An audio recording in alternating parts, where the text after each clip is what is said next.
સમાચારોમાં આગળ વાત કરીએ તો વડોદરામાં રૂપિયા 140 કરોડની સ્કાડા સિસ્ટમ સુપર ફ્લોપ. પૂર્વ વડોદરા પાણી માટે તરસ્યું. કરોડોનો પ્રોજેક્ટ છતાં પાણીની ગંભીર કટોકટી. પૂરતા પ્રેશરથી પાણી નહીં મળતા લોકોમાં ભારે રોષ વ્યાપ્યો.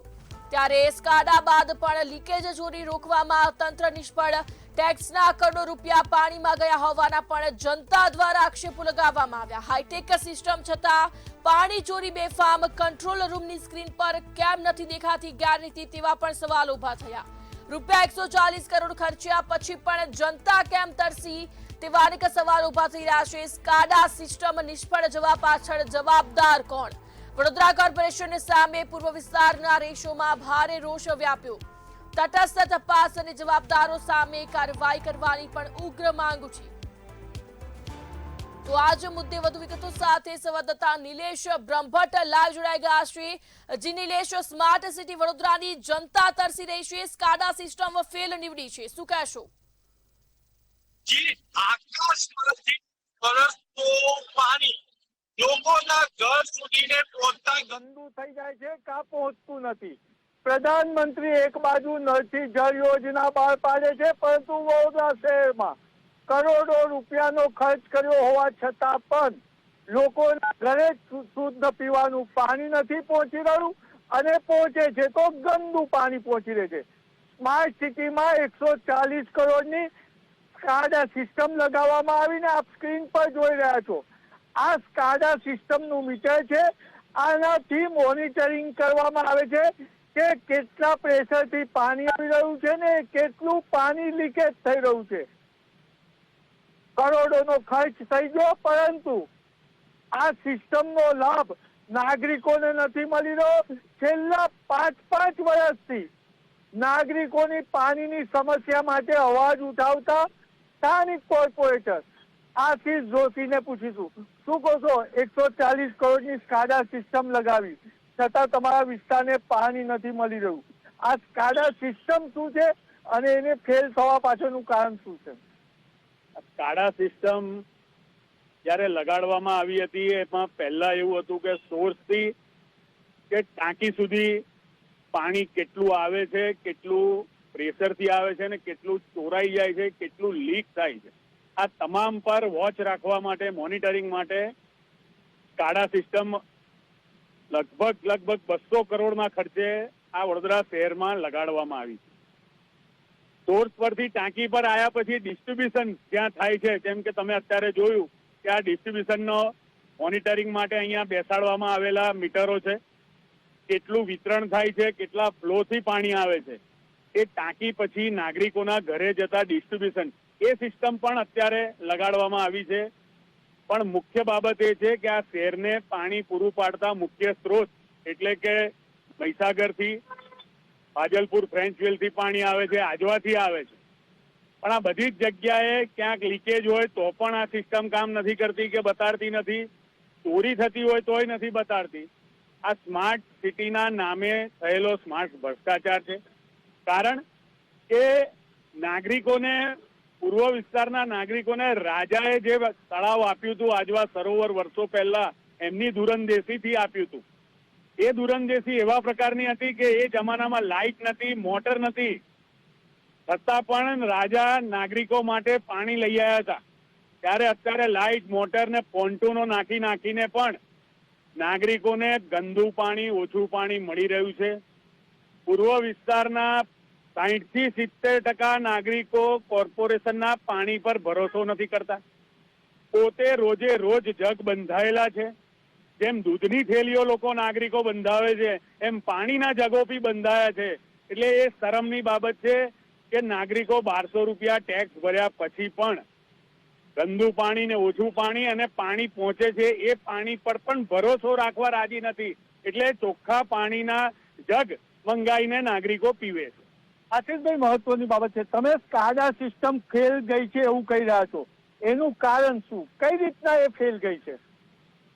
એક જ ઉદાહરણ આપીશ કે આજવાથી નિમેટા અને નિમેટાથી સરદાર એસ્ટેટ પૂર્વ વિસ્તારની 5 ટાંકીઓ માટે રોજ એવું કહેવામાં આવે છે, અધિકારીઓ કહે છે પણ ખરા, 145 થી 150 MLD પાણી અમે આજવાથી પૂર્વ વિસ્તાર માટે ઉપાડીએ છીએ.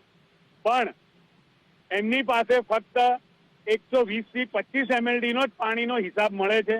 તો બાકીનું મેં સવાલ કર્યો કે બાકીનું 20-25 MLD પાણી ક્યાં જાય છે, ત્યારે અમુક અધિકારી નામ નહીં આપવાની શરતે એવું જણાઈ રહ્યા છે કે સાહેબ નિમેટાથી સરદાર એસ્ટેટ વચ્ચે જે સયાજીપુરા સુધીની જે સોસાયટીઓ છે ને જે કોમર્શિયલ કોમ્પ્લેક્સ છે, કોમર્શિયલ કોલેજીસ છે, આ બધાએ વર્ષો જૂના ફીડર લાઇનમાંથી ટી મારીને કનેક્શનો મેળવ્યા છે. એટલે પાણીની રીતસર ચોરી થાય છે અને એ ચોરી નહીં પકડવા માટે સયાજીપુરા ખાતે લાગેલું સ્કાડા સિસ્ટમના મીટરને કોઈ દિવસ કાર્યરત કરવામાં નથી આવતું. એ આંશિક ખરાબ છે એવું જણાવવામાં આવે છે, પણ એ આંશિક ખરાબ નથી. જાણી જોઈને એ ચોરી સ્કાડા સિસ્ટમમાં ન પકડાય એટલે એને ત્યાં ઢીલી કરી દેવામાં આવી છે. આ રજૂઆત પણ મેં કમિશનરશ્રીને મૌખિક ને લેખિતમાં કરી છે કે આ પ્રમાણે ચોરીને દબાવવાના પણ ધંધા થઈ રહ્યા છે. ભૂતકાળમાં જ્યારે અમૃત મકવાણા આ ડિપાર્ટમેન્ટના HOD હતા ત્યારે આવા 65 થી 68 ગેરકાયદેસર કનેક્શનો જોડનાર પણ FIR પણ કરેલી છે, પણ છેલ્લે પરિણામ શૂન્ય. જેમ વેલજી રત્નાને બચાવવા માટે ગાંધીનગરથી ફોન આવતા હતા, એ જ રીતે આ અધિકારીઓ આ ગેરકાયદેસર કનેક્શનો વાળાને બચાવવા માટે ઉપરથી ફોન આવે અને કામ રોકી દે અને આ પૂર્વ વિસ્તારની જનતાને એના લીધે તકલીફ ભોગવવી પડે. ટેક્સ ભરતી જનતાને નાગરિકો વચ્ચેથી 20 થી 25 MLD ચોરી લે છે, એના પર કોઈ પણ જાતની કાર્યવાહી નથી થતી. એટલે સ્કાડા સિસ્ટમ એટલે કહું છું કે ફેલ છે. આશીષભાઈ, મહત્વની બાબત છે, સત્તાધારી પક્ષ કે છે આશીષ જોશી માત્ર વિરોધ કરે છે, અમે સોસાયટીમાં પાણી આપે છે ને એટલે સોસાયટીના લોકો મત આપે છે. કઈ સોસાયટીમાં પાણી નથી મળતું અને કઈ સોસાયટીમાં ગંદુ પાણી આવે છે? આશીષ જોશી ખોટો કોઈ વિરોધ નથી કરતા, કોઈ ઉપજાઈ કાઢેલો વિરોધ નથી. તમે પાણીના ટેન્કરના કોન્ટ્રાક્ટરનો મોબાઈલ ચેક કરો તો ભાજપના જ કોર્પોરેટરના સવારમાં 50-60 મેસેજો ટેન્કર માટે હોય છે. બાપોદ ટાંકીની કમાન્ડ એરિયામાં તમે જાઓ તો ધરતી છે, વૈકુંઠ છે, પૃષ્ટિદ્વાર, પૃષ્ટિપ્રભા, આ તમામ સોસાયટીઓમાં સવારથી પાણી માટેના ટેન્કરના મેસેજો લાગેલા હોય છે. હું એટલું જ કહીશ કે ખોટો વિરોધ નથી, સાચો વિરોધ છે. કારણ કે આ શહેરના નાગરિકોને વર્ષોથી તમે પાણી નથી આપતા. વરસાદ વરસે છે પણ પાણી નથી આવતું. તમારી સિસ્ટમમાં ખામી છે, કારણ કે તમે 7-8 કરોડ એક અઠવાડિયામાં પાણીને ઉલેચવા માટે બી ખર્ચો છો અને એ જ લેવલ કરવા માટે ફરીથી નર્મદા કેનાલમાંથી ફરીથી હમણાં પાણી છોડો છો અને લેવું પડે છે. એટલે રૂપિયા ખર્ચીને પાણી ઉલેચવાનું બી અને રૂપિયા ખર્ચીને પાણી આજવા સરોવરમાં ઠાલવવાનું, આ પ્રમાણેની તમારી નીતિ છે. એના પર મારો વિરોધ છે. હું કોઈ ખોટા વિરોધ એટલે નથી કરતો. જે નાગરિકો મને મારી પર ફરિયાદ આવતી હોય છે, ઓછા પાણીની, ગંદા પાણીની જે પાછલા 5 વર્ષથી સમસ્યાઓ છે, અને બાપોદ ટાંકીને છેક તમે આજવા રોડ સુધી જોડાણ આપીને જે તે પદાધિકારીઓના પ્રેશરમાં તમે છેક બાપોદ ટાંકી ક્યાં આવી 16 નંબર વોર્ડમાં અને 5 નંબરના એન્ડ સુધી પાણી એનું લઈ જાઓ અને નજીકના નાગરિકો તરસ્યા મરે, આ પ્રમાણેની તમારી વિતરણ વ્યવસ્થા છે. એટલે હું કહીશ તમને કે આ 4 રસ્તા કલાદર્શન છે, દર 5 મિનિટમાં અહીંયાથી પાણીના ટેન્કરો પસાર થાય છે, એ પણ આપ જોઈ શકો છો. એટલે નાગરિકોને હજુ પણ પાણી નથી મળતું એ વાત ચોક્કસ છે. હું કોઈ ખોટો વિરોધ કરતો નથી. આશીષભાઈ, આની માટે કોઈ અધિકારીને જવાબદાર ગણવું હોય તો કોણ? તમામ પૂર્વ વિસ્તારના નાગરિકો માટે જે આ પાણી નથી મળતું, એમાં પાણી પુરવઠા વિતરણ, પાણી પુરવઠાના મુખ્ય અધિકારીઓ જે HOD છે એમને પણ આ સિસ્ટમ સમજવી પડશે કે તમામ ટાંકીનો સંપ લેવલ, રૂલ લેવલ અને સંપ લેવલ કેટલું છે રોજે રોજ જોવું પડે, જાળવવું પડે. અને પાણી આજવાથી આવતા પાણીનો પૂરેપૂરો ફ્લો છે એ ચેક કરવો પડે અને ક્યાં ચોરી થાય છે એ સ્કાડાથી ચેક કરવું પડે. એટલે કહી શકાય કે આકાશમાંથી વરસતું વરસાદનું પાણી લોકોના, નાગરિકોના નળ સુધીને નથી પહોંચતું અને નાગરિકોના નળ સુધીને શુદ્ધ સ્વચ્છ પાણી પહોંચે તેના માટે હજારો કરોડ ખર્ચવામાં આવે છે. પરંતુ નગરના HOD, નગર એટલે નળ ગટર રોડના HOD ધાર્મિક નવે નાગરિકોની સેવાનો ધર્મ ભૂલી અને કોન્ટ્રાક્ટરોની સેવામાં લાગ્યા છે તેવો પણ આક્ષેપ લાગી રહ્યો છે.